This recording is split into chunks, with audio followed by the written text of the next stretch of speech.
അവസാന സമയത്ത് റസൂലുള്ളാഹി ശക്തമായി പറഞ്ഞ വാചകമാണ് ലാ ഇലാഹ ഇല്ലല്ലാഹ് ഇന്നലിൽ മൗതി ലസകറ. മരണത്തിന് വല്ലാത്ത വേദനയുണ്ട്, മരണത്തിന് വല്ലാത്ത വേദനയുണ്ട്.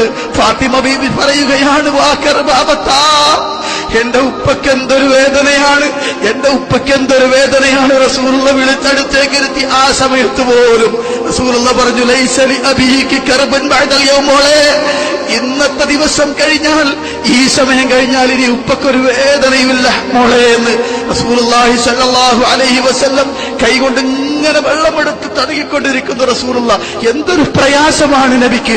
അവസാനം റസൂലുള്ളാഹി സ്വല്ലല്ലാഹു അലൈഹി വസല്ലമയുടെ കൈ ആകാശത്തിലേക്ക് ഉയരുകയാണ്. അർശിന്റെ ഉടമസ്ഥന്റെ ഭാഗത്തേക്ക് കൈ ഉയരുന്നു. എന്നിട്ട് റസൂലുള്ളാഹി വിളിച്ചു പറഞ്ഞു ഫിർറഫീഖുൽ അഅ്ലാ, ഫിർറഫീഖുൽ അഅ്ലാ, ഫിർറഫീഖുൽ അഅ്ലാ.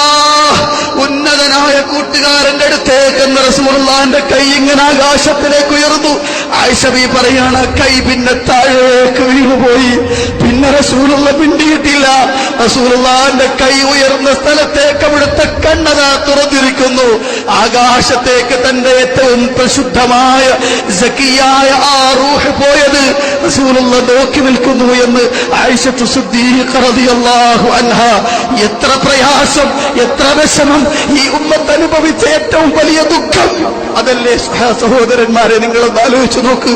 ഈ സന്ദർഭങ്ങൾ നടന്നത് ഈ റബീഉൽ അവ്വൽ മാസത്തിലാണ്.